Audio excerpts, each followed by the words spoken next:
we have for Buddha's birthday. We will be celebrating Buddha's birthday twice. Celebrate Buddha's birthday this coming week. It's next weekend, Sunday. And then we will also celebrate again in the Theravada tradition at the Vietnamese temple on the 5th of May. So I'm going to ask that everybody come and support the Vietnamese temple. It's a really beautiful ceremony that they have. It's all in Vietnamese, but on Genesee Street? Yes, on Genesee Street. But it's such a beautiful place, and it'll be really wonderful in the backyard there. Everything will be starting to come out. That they, as a fundraiser, they have food. So what I'm going to do is ask if people are willing. Buy some food. There'll be some that'll be free, but then there'll be things like the coconut waffles and stuff like that they sell. And this is their big fundraiser of the year. So I'm also planning to do Anya to the temple. So anyone who's willing to give us a ride home back to the temple afterwards, that would be wonderful because we will have no problem. So I'm going to Anya and all the way to the Vietnamese temple. I'll leave. So everything there starts at about 10:30, and so we'll leave here probably about 9:30, 9 o'clock, and chant our way there, all the way down Main Street. So we've done this once before. So we'll have a banner, and then we'll be playing the drums and casting the flowers to bless the city on the way to the space. We will put out plenty of notice, but if there's someone who doesn't think that they can come and they're willing to come here, someone can cover services and do Shoeizan on that day for anyone who wasn't able to make it as well. It's something we've done this year.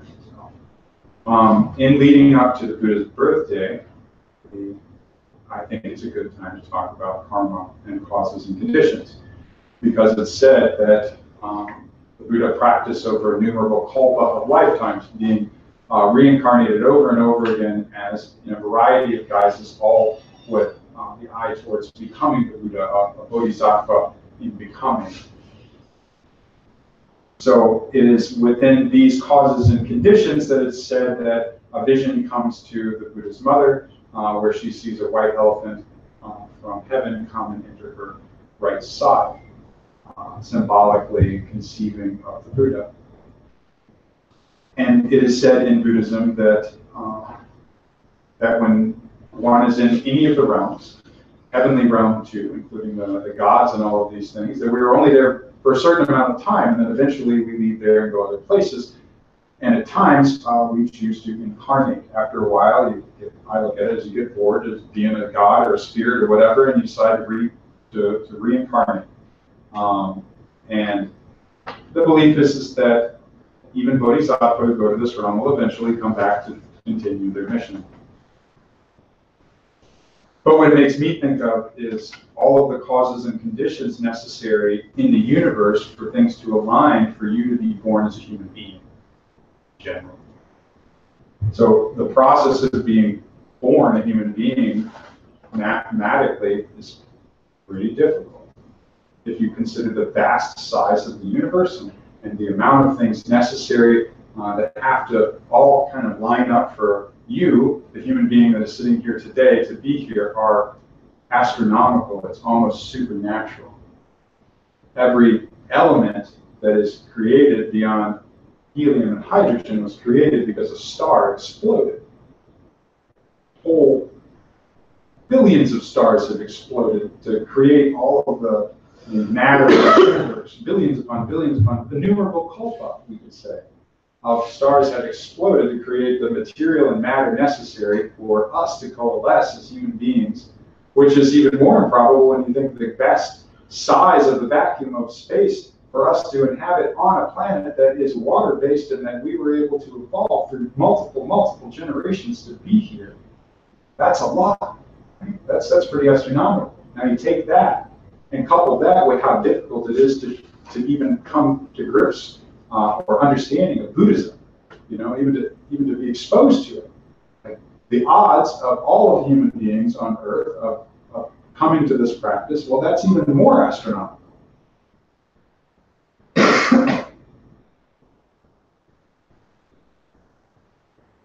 So this is kind of where we find ourselves, is that the astronomical improbability of living on a planet that sustains life, of being a version of that life that can not only reason, but feel and think and theorize and observe and categorize, but also one of those beings who ends up being born in a pretty opulent country, right? Even the poorest among us are probably better off than the poorest of just about any other country in the world. Then on top of that, to be born in the United States, and the fact that we have had parents that kept us alive, good or bad, they kept us alive, they got us to this point, wherever we're at. And we came to Buddhism, and not only did we come to Buddhism, but we came to the Buddhism of the Lotus Sutra. The mathematical improbability of all of that is a numerable kulpa times a numerable kulpa. Which is why in Buddhism we say that if you came to this practice, you did not come to this practice accidentally. You came to this practice after numerable kulpas of continuing and coming back to this practice. That the merit that you have accumulated has allowed you to be born as a human being so that you can not only hear the words of the Buddha, but so that you can share the words of the Buddha with others. Because it's infinitely difficult to hear this teaching. So therefore, if you think about it, every person that you share the teaching with, it's because of their merit, their infinite probability of coming to the sutra over and over again. So I think about this as I walk and chant, as I meet people who ask me about Buddhism, and I even think of those that maybe go away where I never say, Nam Myoho Renge Kyo. I don't teach them really anything. I just, maybe a basic, we'll talk about Buddhism or whatever. But I think about all of those people out there that are deserving of the sutra, that are connected to the sutra, that are potential bodhisattva from under the earth waiting to be reminded of their essential and original practice. Because if I chant Nam Myoho Renge Kyo and somebody hears it, well then that, according to the sutra, means that they were an original disciple of the Buddha. So my belief is, and the reason that I personally wanted to start this practice is, if I can chant Nam Myoho Renge Kyo and assure that anyone who hears it returns to their original practice of being a bodhisattva, then that means that I can walk through my city chanting and reminding the bodhisattva all around me of their original practice, changing the nature of things. And so if I can go through the inner city, as many people as I can get to listen, just hear the Daimoku, well, that means that I'm waking up the bodhisattva from under the earth in the inner city, changing things, making an actual difference, reminding people of their original practice. Is it filming currently? So this is where we find ourselves. Is this leading up to the Buddha's birth, this intentional coalescing and birth of the Bodhisattva.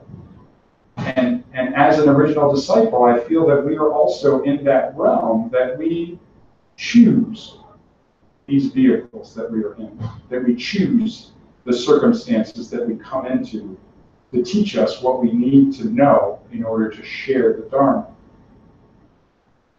When you grow a seed inside, if there's no breeze, it just flops over. It needs something to shake its stem to get harder and tougher, stand up against all of the causes and conditions around it, and sometimes then be flexible as well. But this is where we also find ourselves, is that we are born into these causes and conditions that, whether or not it's true, I like to believe that we chose these causes and conditions to prepare ourselves for the mission at hand. So, good parent, bad parent, good upbringing, bad upbringing, rich, poor, these don't matter. These are the causes and conditions that you needed to spread. that you needed to flower, that you needed to blossom, and you needed to learn how to be a farmer and share that knowledge of how to plant seeds and grow them. Right? That's why ours is the Buddhism of sowing, planting, not the Buddhism of reaping, harvesting. So, in this time period, this next week, as we lead up thinking about the Buddha, think about your causes and conditions, and don't push them away. Embrace them, honor them.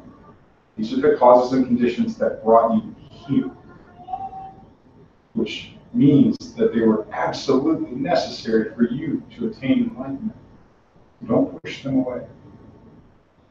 Okay? Maybe you don't have the best mom in the whole world. Right? Maybe you've lost your mother. Maybe you had the best mother in the whole world. These are your causes and conditions. Do not push them away. As it is, Jesus soul. So today, when we're chanting, please up and out and bright. A gift to our families, to our ancestors, 7 generations forward and back. A gift to Rochester. A gift to the soil. You know, this is the time when the spring is coming and everything's blooming and blossoming now. A gift for the people in this building who will hear the vibrations and the tone of our chanting. A gift to our solar system, our Earth, our universe. Celebration for being a human being, both here and share the Dharma.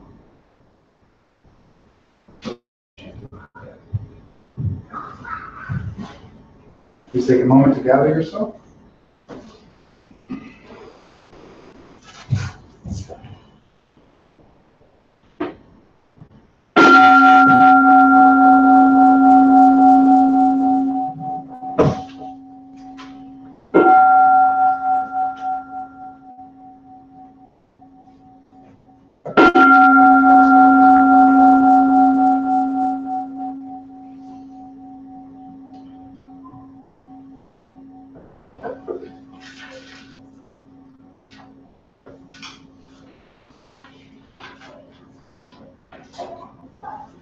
Please open your Shoeizan pamphlet. Please place your hands in Gasho.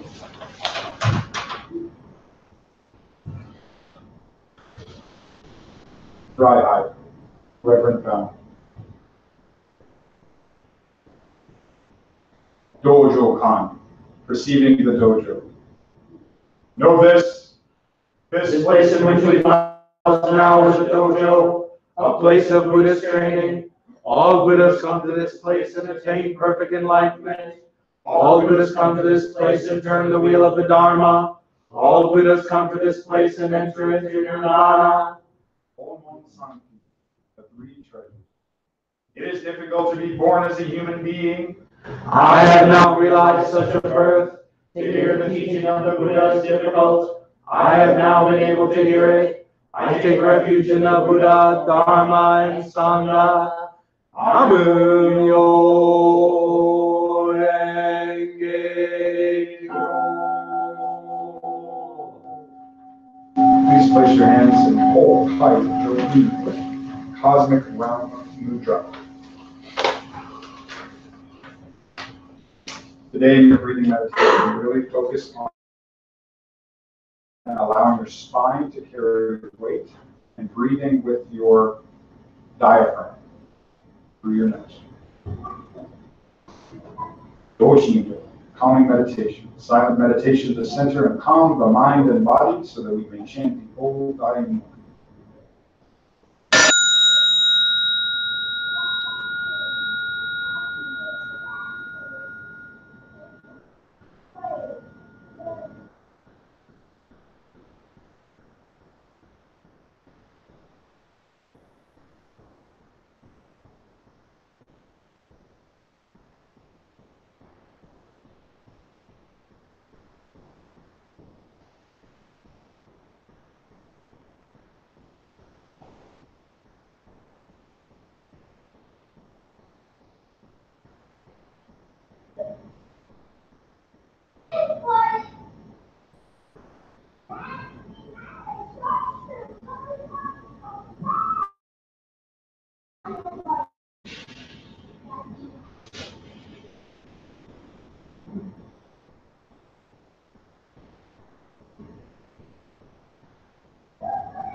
Please place your hands in your shoulder.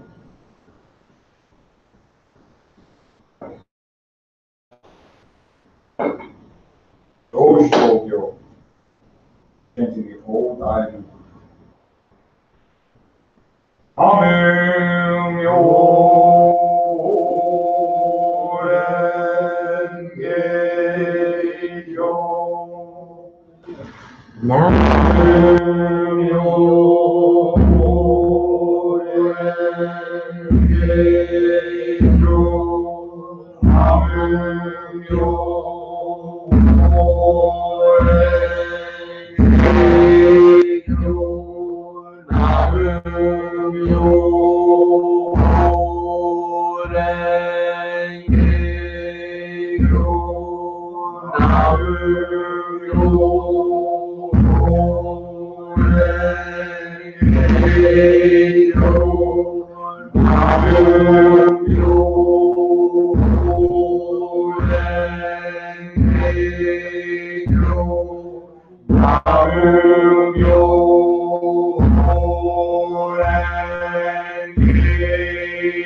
Please place your hands in the full high Joe E. Cosmic realm mudra. In Shingyo, awareness meditation. Silent meditation to feel the sublime dharma of the old Daimoku and the preciousness of life.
Raise your hands. Enkyoji.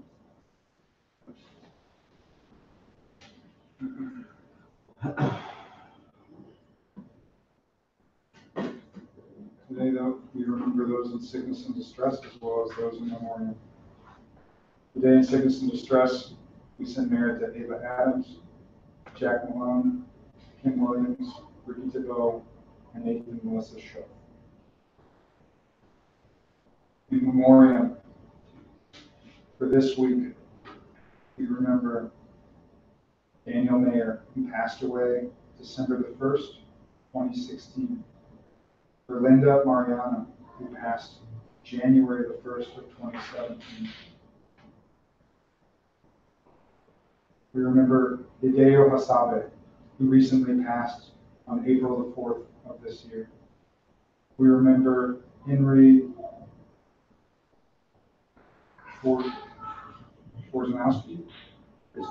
Krasnowski, Henry S. Krasnowski, who passed away on October the 4th of 1989. We also remember Joseph M. Winter, who passed away on April the 7th of 1981. We respect you deeply. You will all be able to practice the way of Bodhisattvas and become Buddhas. May the merits we have accumulated by this offering be distributed among all living beings, and may we and all other living beings attain the enlightenment of the Buddha.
Farewell, whose soul.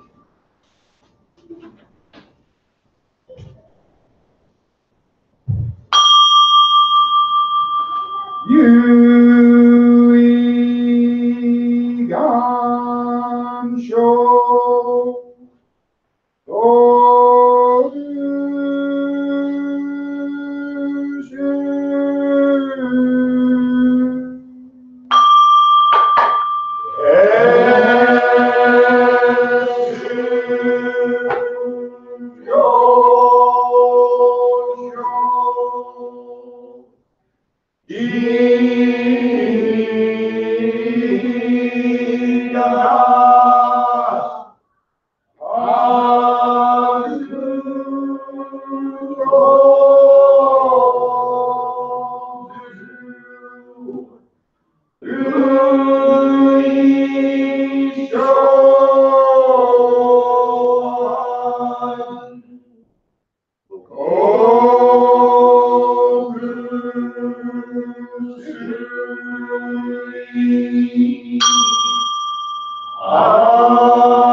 Venerable ones, remember us.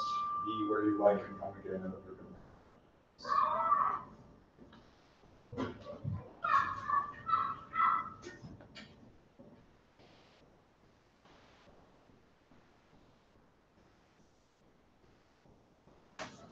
Thank you all very much.